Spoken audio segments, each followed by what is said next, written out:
안녕하세요. 저는 경기도에서 거주하고 있는 32살 남자이고, 제겐 결혼한 지 3년이 된 아내가 있습니다. 20살 풋풋한 대학교 시절 제게 눈에 띄는 한 여자가 있었습니다. 얼굴은 당연히 제 눈엔 가장 예뻤을 뿐더러 뭔가 남들과는 달리 털털한 여자였죠. 화끈한 성격으로 리더십이 있었고, 평소에는 남을 배려를 잘하는 그런 성격이었습니다. 그래서 저는 그런 모습에 반해서 고백을 했고, 저희는 연애를 시작하게 되었죠. 보통 조신한 느낌이 전혀 없는 와이프 성격이어서 고백을 했음에도 걱정이 됐습니다. 서로의 자존심이 부딪혀서 싸움이 잦지 않을까 생각했죠. 하지만 오히려 우리 둘의 성격은 정반대이다 보니 서로 이해를 잘해주려고 노력했었습니다. 그러다 보니 아내와 저는 7년이라는 오랜 시간 동안 교제를 해왔는데 크게 싸운 적이 5손가락 안에 꼽을 정도로 싸운 적이 별로 없었습니다. 그리고 만난 지 1년도 채 안 됐을 때 저는 군대로 가게 되었는데 그렇게 짧게 만났음에도 제 아내는 2년이라는 긴 시간 동안 한결같았습니다.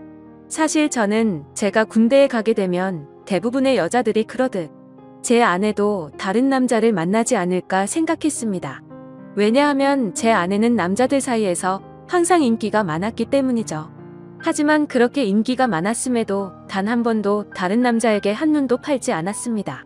저는 그런 모습에 또다시 반했고 그때 다짐을 했죠. 이 사람과는 평생을 함께하고 싶다. 빨리 자리를 잡아서 꼭 결혼을 해야겠다라고요. 그렇게 저는 무사히 군대를 전역하고 나서 하루라도 빨리 제 아내와 함께 지내고 싶어서 열심히 살았습니다. 그래서 대학교를 다니면서도 항상 전액 장학금을 받고서 졸업을 했고 안정된 직장에 취직한 뒤에 제 아내와 백년가약을 맺었습니다. 평생을 함께하고 싶었던 제 아내와 결혼을 하고 3년 동안은 누구보다도 행복하고 재미있는 결혼 생활을 이어갔습니다. 근데 갑자기 청천벽력 같은 비보가 전해졌습니다. 장인어른께서 교통사고로 인해 갑자기 세상을 떠나게 되셨다고 연락이 왔습니다. 정말 말로 할 수 없을 만큼 충격적이었죠. 항상 인꼬부부 같았던 장인어른과 장모님은 저에게 존경의 대상이셨습니다. 장인어른은 건망증이 심한 장모님이 세상을 떠날 때까지 평생 책임지실 거란 말씀을 입에 달고 사셨죠. 건강하게 살아야 한다며 등산도 꾸준히 하시고 식단 관리까지 할 정도로 자기 관리가 철저하셨습니다. 그리고 장인어른은 제게도 아들처럼 대해주셨어요. 삶에 대한 얘기도 해주시고 부부간의 생활을 어떻게 해야 하는지 많은 조언을 해주셨죠. 그런데 그런 훌륭하신 분이 뺑소니를 당해서 세상을 떠나다니 정말 너무 많이 슬펐습니다. 그렇게 장인어른을 떠나보낸 저희 부부는 얘기를 나누었습니다. 외동딸인 제 아내는 장모님께서 혼자 계시는 게 걱정된다고 하였고 마음이 추스러질 때까지 저희와 같이 지내는 게 어떻겠냐고 물어봤습니다. 저는 평상시에 저를 아들처럼 잘 챙겨주신 장모님이셨기에 흔쾌히 그러자고 했습니다. 그렇게 장모님과 저희는 함께 지내게 되었습니다. 장모님은 제게 항상 고맙다며 맛있는 음식들을 만들어 주셨습니다. 평소 잠이 많은 아내 때문에 아침을 못 먹고 출근을 했었지만 장모님 덕분에 아침을 거르는 일이 없어지게 되었죠. 장모님은 하루 종일 일을 하려면 아침밥이 가장 중요하다고 강조하셨습니다. 그렇게 현명하시고 사위를 아들처럼 잘 대해주시던 장모님이셨는데 또다시 저희 부부에게는 참담한 일이 생겼습니다. 평온하게 잘 지내고 있던 저희에게 들려온 충격적인 소식은 장모님의 건망증이 점점 심해지면서부터입니다. 어느 날 제게 파출소에서 연락이 왔습니다. 그 댁의 장모님께서 지금 길을 잃어버리셔서 파출소에 와 계시다고요. 아내에게 전화했는데 받지 않아서 제게 전화를 걸었다고 하더라고요. 저는 깜짝 놀래서 그 길로 회사에서 조퇴를 하고 파출소로 달려갔죠. 자초지종을 들어보니 장모님은 마트에 장을 보러 가셨고 집으로 돌아오려고 하는데 갑자기 길이 생각이 나지 않았다고 하셨습니다. 저는 바로 병원으로 장모님을 모셨고 아내에게 연락해서 병원으로 오라고 했습니다. 병원에 도착한 아내와 저는 검사 결과를 듣게 되었습니다.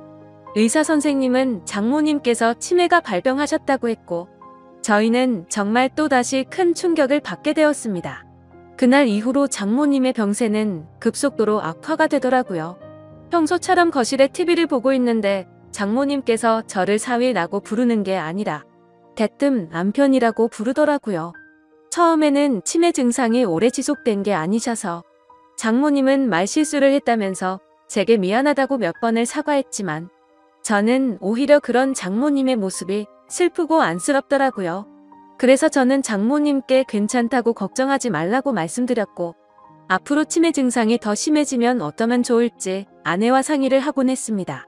그러다 어느 날 아내는 동창회 모임을 가게 되어서 저녁에 장모님과 제가 단둘이 있어야 할 때가 있었습니다.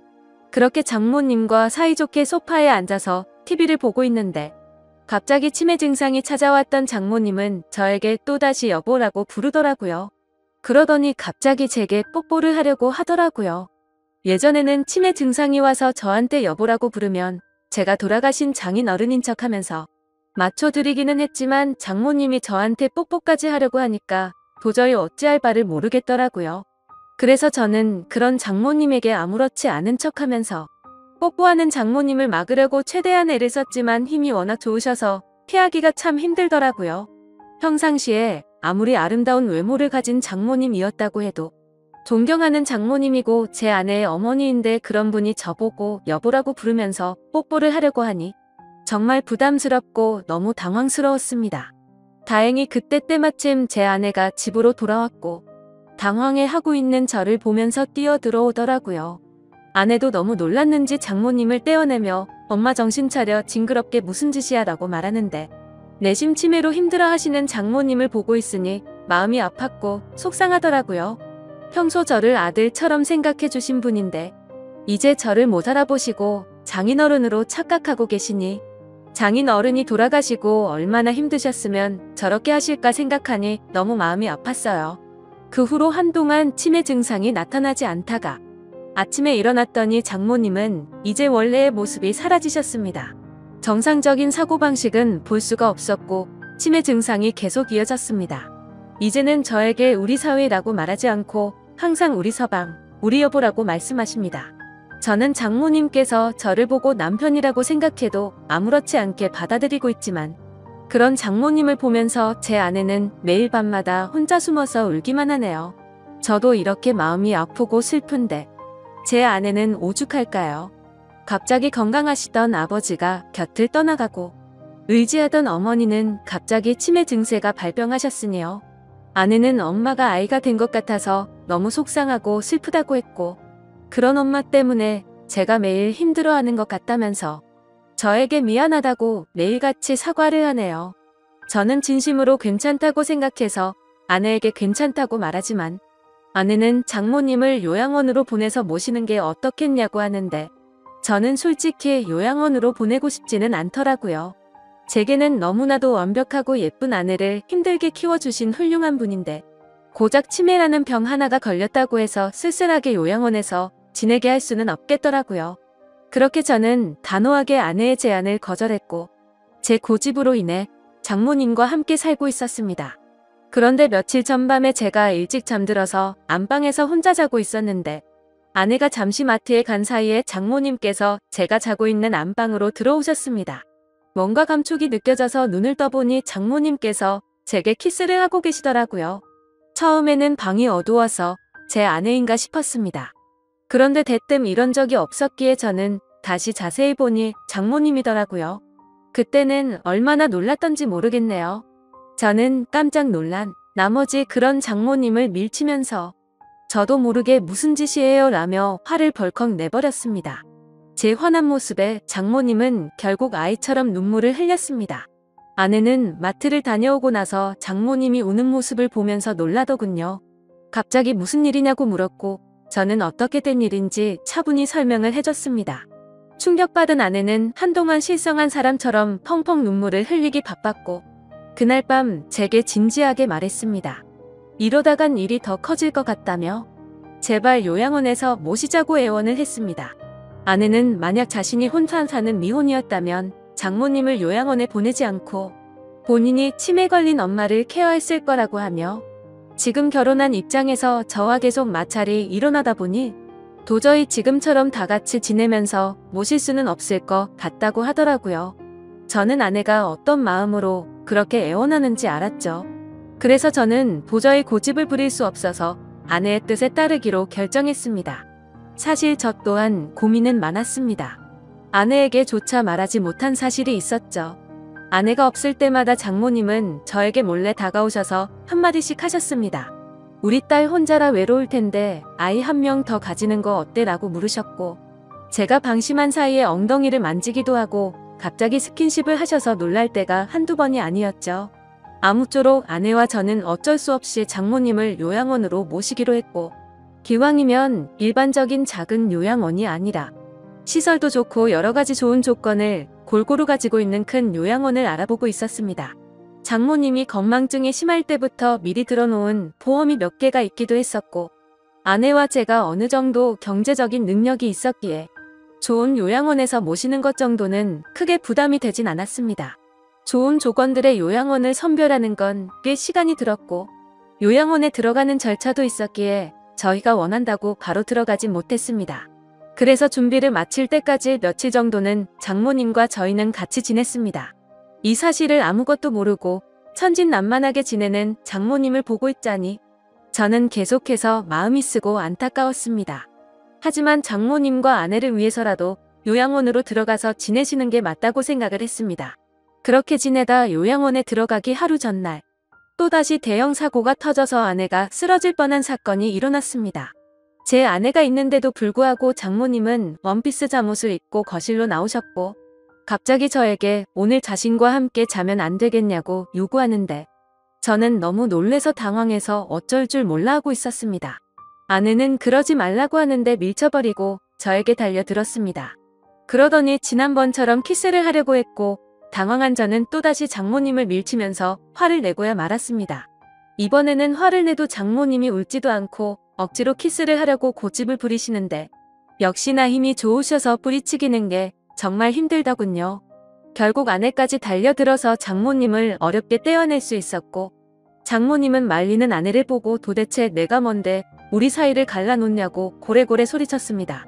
질투가 나서 그러냐며 욕을 해대면서 아내의 뺨까지 때리시더라고요. 순식간에 벌어진 일이고 태어나서 처음 겪어보다 보니 너무 무섭더라고요. 제가 알고 있던 자상하고 고운 장모님이 이렇게까지 변하는 걸 보니 정말 다른 사람인지 알았습니다. 아내도 마찬가지로 엄청 당황해하면서 울면서 가만히 서 있는데, 저는 그런 아내를 데리고 안방으로 피신을 시켰습니다. 그렇게 사고가 크게 한바탕 벌어지고 난 뒤 장모님을 진정시키느라 몸도 마음도 정말 힘들더라고요. 다음날 저는 아침 일찍 일어나서 장모님을 요양원으로 모셨습니다. 그런데 장모님은 눈치를 채셨는지 갑자기 우시면서 자신을 두고 가지 말라고 하는데, 그런 모습을 보고 돌아서는데 정말 마음이 찢어지듯이 아팠습니다. 지금도 일주일에 한두 번은 장모님 보고 싶어서 찾아뵙는데, 아직도 저를 보고 남편이라고 부르며 왜 자신을 두고 갔냐는 식으로 말하더군요. 면회를 가고 집에 가려고 하면 제발 나 좀 데리고 가달라고 울고불고 난리가 납니다. 그런 모습을 보면서 아내도 저도 찾아뵐 때마다 마음이 너무 아프고 찢어지지만, 아내가 저보다 더하면 더했지 덜하진 않을 것 같습니다. 어제도 찾아뵀지만 아내는 도저히 적응이 안 되는지 그런 장모님을 볼 때마다 울기 바쁘네요. 장인어른이 돌아가신 지 마음이 추스러지지도 않았는데, 얼마 지나지도 않아서 장모님이 바로 치매가 걸리셔서 아내 입장에서는 심적으로 정말 많이 지쳐있을 것 같습니다. 이러한 사정을 잘 알고 계신 제 어머니도 어떻게 이런 일이 벌어질 수 있냐며 연락을 드릴 때마다 제 아내를 잘 위로해주라고 항상 말씀하시네요. 참 맞는 말 같습니다. 어떻게 이런 안 좋은 일들이 한순간에 벌어질 수 있을까요? 저도 마음이 이런데, 제 아내는 외동딸이라 같이 슬퍼할 형제 자매도 없어서 안쓰럽습니다. 생전에 장인어른과 장모님은 항상 금술이 좋기로 유명했다고 합니다. 동네에서 모르는 사람들이 하나도 없었고, 부부의 금술이 너무 좋으면 아이가 잘 안 생긴다는 미신에 걸린 듯, 장인어른 장모님은 결혼한 지 거의 6년 만에 정말 어렵게 제 아내를 가졌었다고 합니다. 심지어 지금은 아내가 튼튼하고 건강해서 아무렇지 않아 보이지만, 태어났을 당시에는 건강이 좋지 않아서 엄청 걱정을 많이 했다고 하더라고요. 그렇게 어렵게 건강을 회복시키느라 고생을 하셨고, 애지중지 키운 소중한 딸이었기에 평소에 제 아내와 장모님은 너무나도 사이가 각별했습니다. 그렇게 인생에서 가장 소중한 어머니가 치매에 걸리게 되니 딸의 입장인 아내는 당연히 힘들 수밖에 없다고 생각이 듭니다. 제게 직접적으로 말로 표현하진 않지만 옆에서 지켜보고 있으면 웃음도 사라졌고 넋이 나간 사람처럼 멍하니 있을 때가 많아졌습니다. 저는 사위일 뿐인데도 이 글을 적으면서 장인어른 생각과 장모님의 생각에 눈물이 나네요. 정말 누구보다 정정하셨었고 항상 웃음 넘치고 화목하기만 했던 부부셨는데 이런 현실이 일어났다는 게 믿어지지가 않습니다. 아무쪼록 장모님께서 아무리 난감하고 감당하기 힘든 일로 저를 당황스럽게 하셨지만 저를 아들로 생각해 주시고 잘해주신 모습들이 제 어머니 같았습니다. 그래서 앞으로도 자주 장모님을 찾아 뵐 생각이고 제 친어머니를 모시듯 잘 보살펴 드리려고 합니다. 그리고 제 아내를 예쁘고 멋진 사람으로 키워주신 은혜에도 정말 감사드리고 있고요. 왜 착하고 고우셨던 우리 장모님에게 이런 일이 찾아오는지 가끔은 가슴이 미어 터지네요. 치매는 유전도 심하고 어린 나이에도 올 수 있다고 하니 제 아내에게는 결코 그런 일이 없도록 옆에서 든든히 지켜주려고 합니다. 돈의 회전에 좋은 일들도 계속해서 많이 할 거고 앞으로 건강한 삶을 살기 위해 노력하려고요. 그리고 제게 좋은 말씀을 많이 남겨주신 장인어른의 마음도 본받아서 제 아내와 장모님을 지켜줄 겁니다. 살면서 많은 사람들에게 벌어지지 않는 일이겠지만 이번 일을 겪으면서 치매 증세로 인해 곁에서 고생 중인 가족분들의 노고를 잘 알게 되었습니다. 세상 모든 사람들이 치매로 인해 이런 아픔을 겪지 않았으면 좋겠네요. 감사합니다.